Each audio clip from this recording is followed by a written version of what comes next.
We're here on King Spotlight with Monarch football coach Jeff Knarr. Thanks, Coach, for being with us again. Thanks for having me. Coach, big weekend for Kings this weekend. It's homecoming. Your Monarchs host Fairleigh Dickinson University Saturday at 1 p.m. Before we talk about that game, let's look back quickly to last week's game with a loss to defending champion Widener. Talk about that game and tell us what happened. Again, Widener's, everything they're advertised to be. I thought we played hard, but we, made some mistakes and didn't take advantage of a couple opportunities, that we had, and kind of our defense was on the field too long and gave Widener, a short field, and you can't do some of those things against a good football team. But we, hung around but just couldn't make the plays at the times we did to kind of break through. We had some, bright spots and, hit a couple, long runs, and then, set a school record with a kick return to get a non-offensive touchdown, from there, and it had, another special teams play to set our offense up in good position and kept battling, to the end, and that's you can ask for our kids, and then, learn on it, and it was a good experience for our offense where we're really young and against an experienced defense, and that'll help us down the road, that experience we got where we missed some opportunities on Saturday. Hopefully we'll be able to make those from a learning experience from this past Saturday. Well, looking ahead to this week, it's homecoming at Kings, and Fairleigh Dickinson University is the opponent.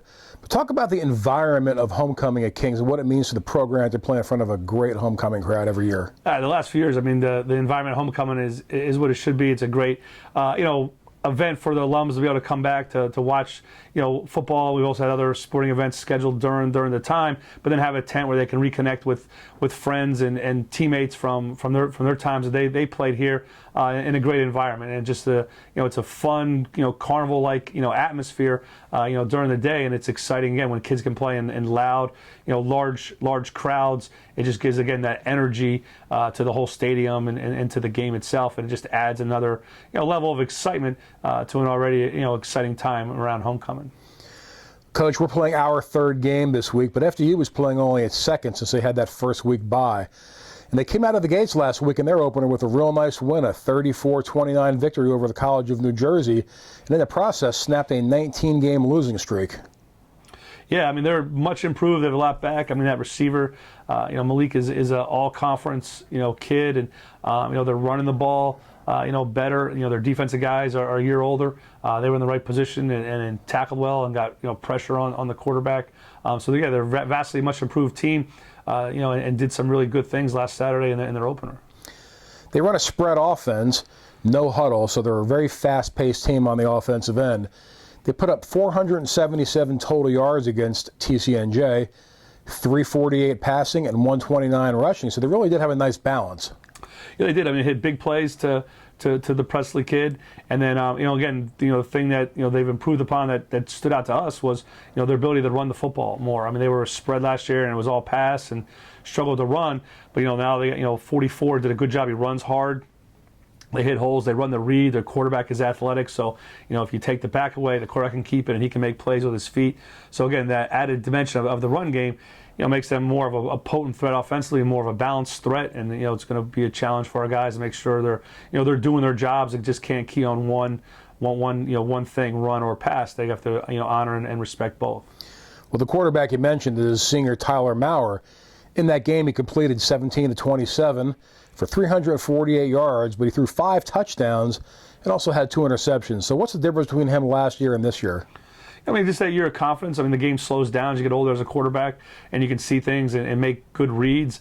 And then again, having a go-to guy that you can put the ball near and he'll go and make plays. That's some of the things he did was he caught it, threw things on time, and threw it in a position to allow especially the number 12 to go up and get the ball, but his other receivers as well. And then it comes with confidence and experience. You just see a guy who's been the play caller there and a little bit more veteran guy and confidence in what he's doing, and in total belief he's got a great receiver that if he gets anywhere near him, he's going to be able to go up and make a play.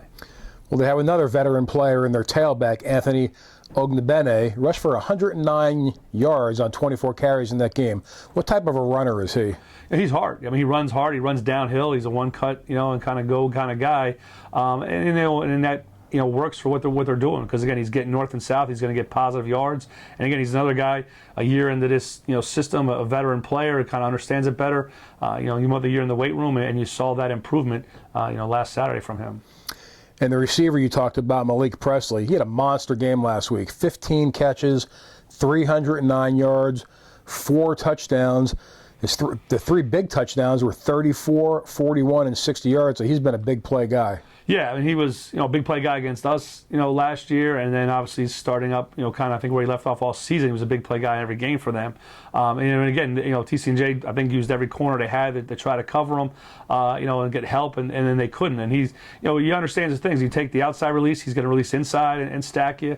If you take the inside, he's going to release outside and stack you. I mean, he runs, good routes. He gets off the line of scrimmage very quickly, and he's got great speed. And he was able to get behind, their secondary on numerous occasions. And again, the quarterback put the ball in the money, and they created some huge plays for him. Talk about the FDU defense. They must have a lot of kids back, don't they, this season? Yeah, they're very, I think, more veteran. A lot of guys that played against us, in the middle of the year last year are back from there. And again, you saw, defensively, again, a year, when guys come back, a year under their belt, they're much more, confident and poised, and things slow down and understand the scheme better because they were, where they were supposed to be, in the right gaps, being physical up front, and good coverage, and just played good team defense last Saturday. Well, speaking of defense, the Kings defense is going to have its work cut out for them against that FDU offense. So what is our defense going to have to do to contain the versatile attack that FDU has? We can't give it the big play to 12. I mean, we got to be able to control him. You mentioned the stats of the quarterback. I mean, I think almost 15. Like 97% of the passes, I think, went to 12. So we have to be able to take kind of control 12 and make him have to find another guy. And do that while still putting pressure and create his comfort zone, and not give him all day back there to, all right, 12's covered, and move on to other progressions, kind of making get the ball out of his hand, quickly, whether to 12, and hopefully we have him taken care of, or to somebody else from there. And our D-line has been playing very, very well. We're very pleased there. We've been getting good pressure, and that's going to be the key to put, a short time frame on the quarterback to what he can do with the football, and make sure we know where 12 is at all times. How difficult is it to generate that kind of pressure? Your team is averaging 3.5 sacks per game, but with the type of attack that FDU runs, the ball's not really in the quarterback's hands too long, is it? No, it's not. So, I mean, hopefully we try to get him in his vision and get more tip balls or batted balls on the D-line, or, compress the pocket, and then he kind of short-arm things. And, that's the kind of pressure you're kind of looking there, or just kind of make him feel like he doesn't have a lot of time back there, and he's got to get rid of it maybe a hair quicker than he wants, and it's a little off target, type from that deal. Or, again, like on Saturday, 12 was open. He got himself open all the time. If we can maybe create those windows where 12 isn't as open, maybe then the quarterback has to double clutch and hold it longer than he wants, and then our pressure can get to him. So that's the challenge that we have to come up with on Saturday. Well, last week the Kings offense really had a tough task against a quality defense in Widener, which was nationally ranked a year ago. There were some good things that you saw. Can you talk about some of the positives from that game? Yeah, I mean, I thought, from a drop-back standpoint, we handled, their pressure well, protected our quarterback, well in that situation. And then, their aggressiveness, some of the misdirection run plays that we have, we were able to get those to work, to kind of slow them, down a little bit. And we were able to spread the ball around.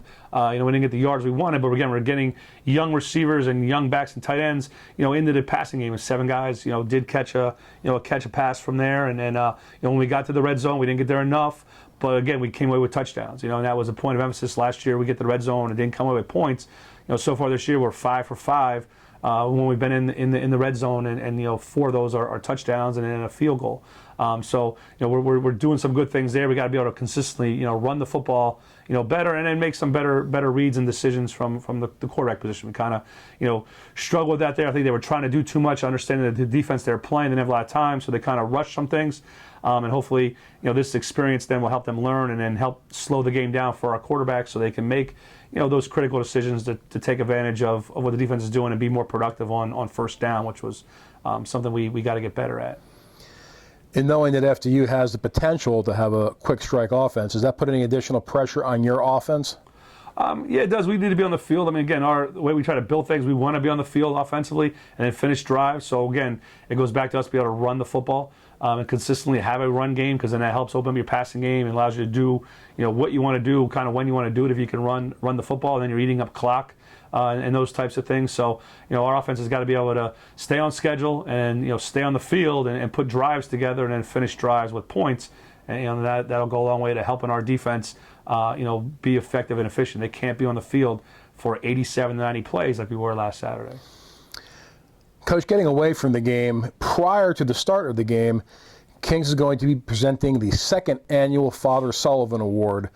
Talk about this new award and what it means and how it represents the team. Yeah, I mean, Richard Adams, a great alum, of the program here, suggested this last year, a way to honor, Father Sullivan, who when those guys were here at Kings, admired and respected, and thought he was a great mentor, to them. And then he, talked about the award as someone who's sold out on Kings College, a person of high, morals and great character, and a great student athlete who represents Kings College, in the classroom, on the campus, and on the football field. So, we're excited that he came up to establish that award, and excited to be able to give that award out this year to a senior player, who has great character, does things as a leader on the field as well as off the field, and excels in the classroom as well. And I'm excited that Chris Matthews, who was the inaugural winner, is able to come back and participate in those activities as well. Well, Coach, that's all the time we have for today. Thank you for joining us once again. And on Saturday, the Kings College Monarchs host Fairleigh Dickinson University at 1 p.m. on homecoming at McCarthy Stadium. Coach, thanks for your time. All right, thank you.